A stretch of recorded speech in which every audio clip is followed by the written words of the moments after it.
This guy is as fast as anyone we've played against. That's what Kirby Smart said about Auburn quarterback Robbie Ashford this week. Unfortunately for the young man, he can't play quarterback, but neither can Peyton Thorne, who is Auburn's other quarterback. Listen, they've got some big-time issues over there on the Plains. Of course, Georgia has won 6 in a row against the Tigers. It's going to be 7 this weekend when they play on the road. It's going to be a crazy environment, but as you know, I've said multiple times this year already, and I'm sure we'll talk more about it this week, the Auburn Tigers cannot move the football. Kirby was asked about the quarterbacks this week, and of course that's the big quote that he had, talking about Robbie Ashford, who is explosive, who can run, and I think Dean Legge agrees. He said that last year, Dean, after the game, said that's as fast a player as I've ever seen play inside Sanford Stadium against the Dogs. The kid is explosive, but he can't throw the football. Here's what Kirby Smart had to say about the other guys, too. He said, they're both really good athletes, meaning they can't play quarterback. I don't think people give Peyton Thorne enough credit for his athleticism and his quickness. Now, obviously, when you talk about Robbie, you're talking about a different kind of athlete. That's where he said this guy is as fast as anyone we've ever played against, with size and a strong arm. So they do a good job of using, number one, their backs run extremely hard and extremely physical and tough and are hard to tackle.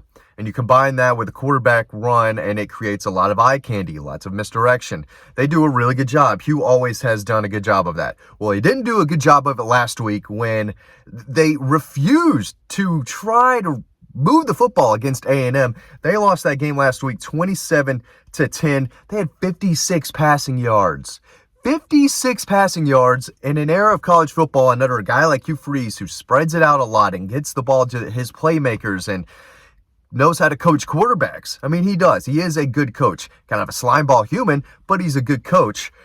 They are in real trouble offensively against this Georgia defense. The Aggies have a lot of talent, a good front seven, lots of talent on the defensive line. I get it. 56 passing yards on 9 of 23 passing. That is absolutely ridiculous. That should never happen, especially at a place like Auburn. 14 first downs. That's it. They were 3 of 15 on third down. They had only 200 total yards of offense. 10 penalties, and they won the time of possession. They had the ball more than Texas A&M did. Still couldn't do anything with it. They're in for a rude awakening when the Dogs come to town on Saturday. I think Auburn will be lucky to get to 10 points. I think that's their ceiling because, as I've said for a long time, if you want to beat Georgia, you have to have an elite quarterback and have that quarterback play his best game if you want to beat the Dogs. That's it. We can name the last few quarterbacks to do it, right? Bryce Young was fantastic against Georgia in that SEC championship game 2 years ago. Joe Burrow was Joe Burrow in 2019. Mac Jones had quietly one of the best seasons any quarterback has ever had in college football history in 2020.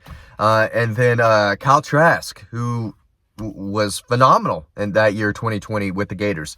Robbie Ashford cannot beat Georgia at quarterback. Peyton Thorne has no shot at beating Georgia if he's the quarterback. They're not going to be able to throw the football. And if Georgia knows that the only way Auburn can do anything is, running the football with Jarquez Hunter, who's good. He's not great. Damari Alston is good. He's fine. Georgia didn't recruit him for a reason because he's not a game changer. Neither one of them are. If they can't run the football, they might barely get across midfield 1 or 2 times in this game. That's how bad they are offensively. Now, they're okay on defense. They give up 14 points to UMass, escaped Cal.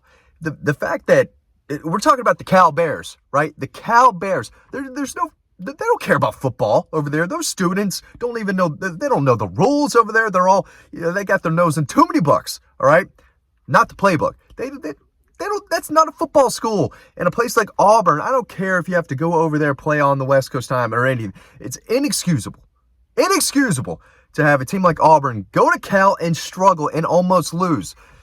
It's ridiculous. That's how bad of a program Auburn is right now. I joke with Dean all the time that Auburn may never beat Georgia ever again. Next 100 years, Auburn might never do it. I'm joking, obviously, but part of me ain't joking. I can't see a scenario where Hugh Freeze builds up Auburn to beat Georgia anytime soon. It's not going to happen Saturday because he doesn't have a quarterback. I'm not trying to be a jerk. I'm just calling it how I see it. Robbie Ashford, tremendous athlete and as fast of a player that Kirby Smart and his dogs have ever seen, right? That's great. Can't throw the football against Georgia consistently for 4 quarters. They're not going to be able to do it. Georgia just needs to get to 14 points. When they get to 14 points, I might start writing thoughts from the box. Game's going to be over.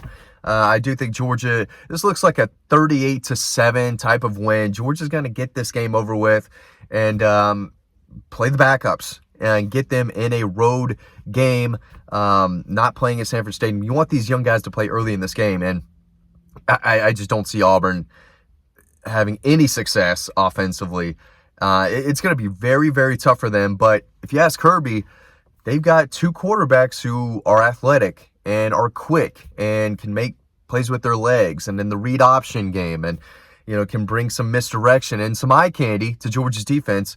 But when you've got 2 starters, Small Monday, Jamon Dumas-Johnson, guys with experience, defensive linemen with experience, they know what's coming. They know what to do. As I'm making this on Tuesday morning, I'm sure they're either studying Auburn right now, they're practicing for Auburn.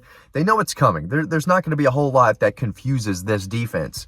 And they're going to make sure Robbie Ashford and Peyton Thorne can't run the ball either. Then they're in real trouble. I could see those guys, scrambling a little bit for some yards. They're going to be running for their life. Occasionally they might find a few yards. But they can't throw the ball. 56 passing yards. I couldn't believe that stat when I saw it. And I watched the game and I knew they had trouble, but 9 of 23 passing. They're going to have to make things a lot easier if they want any type of success against the Dogs. Listen, you can read more about this over on Dog Post. Click that link below to sign up to our free newsletter. Check us out on Dog Post if you like these videos. Really appreciate it. It's not always easy to do the amount of these that we do per week. Sometimes you got to record in the car, right? Sometimes you just got to get it done. You got to be elite. You're either elite or you're not. Sometimes if you want to be elite, you got to make a video in the car. But I got some more quotes from Kirby Smart on Auburn using Robbie Ashford as a red zone threat and the advantages of that. He said, extending plays. It's an extra element in the red zone. Each defense has an extra hat because nobody has to back up and play deep anymore. So it becomes really tough to get the ball in the red area in our league. And Robbie gives you that dimension. I mean, he is elite at all plays they do with him down there. That's a stretch, Kirby. They're really hard to defend because there's so many options to it. They've got good runners. They got good people to block, and then you add him to it, and the fact that he can throw it, it makes for difficult situations down there. They do a good job with his package. We're talking about the red zone here. How many times is Auburn going to get into the red zone in this game? It ain't going to be many times. Maybe once, maybe twice. They're not getting into Georgia's red zone 3 times. That's the peak. That's as good as it's going to get. If Auburn gets into Georgia's 25-yard line or, deeper 3 different times, this is a moral victory. It really is. If they lose by less than 20, I think people in Auburn should be happy. Throw the toilet paper in the trees, right? Do they do that for moral victories? They probably should, because they're not going to be winning any big games in a long time. And I'm not trying to crap on Auburn, right? I'm not. But they've got some real issues, and they don't have a quarterback who can throw the ball and beat the Dogs. So probably 99% chance, as I got stuff stumbling all in front of me here. Georgia's got a 99.5% chance to win this ball game. I will give Auburn 0.5% chance of winning. It shouldn't be close. Georgia's got some struggles on special teams right now. They've got to clean that up. I wrote earlier this week about Kirby saying they want to be elite at getting better, which is a scary thought for opponents because they're back-to-back champions and they're ranked number 1 in the country. So if they're elite at cleaning up the very few issues they have right now, they're going to be unstoppable if they keep improving week by week. At the end of the year, this is going to be a very dangerous team. So they've got some stuff they've got to clean up, but offense and defense, they're better than Auburn at both. Auburn's defense is fine. They're adequate. They're probably good, right? They're not Georgia's defense. They don't have Georgia's quarterback. They don't have Georgia's offense as far as the statistical standpoint goes. They're not doing anything well off. Or they didn't last week congrats on putting up 59 against UMass. Very impressive. You beat Samford. You put 45 points on the board. Good. Sure, that's quality stuff. The Dogs are coming to town, and I don't think Hugh Freeze and Peyton Thorne and Robbie Ashford are ready for what they're about to see on Saturday. Listen, we really appreciate y'all watching these videos. Again, click that free link, free newsletter over on Dog Post. Get an email every day with all the stories. There's no reason why you should be signing up. It's the deal of a lifetime, in my opinion. Sign up to that free newsletter down below. Really appreciate it. And hopefully I will see you over on Dog Post.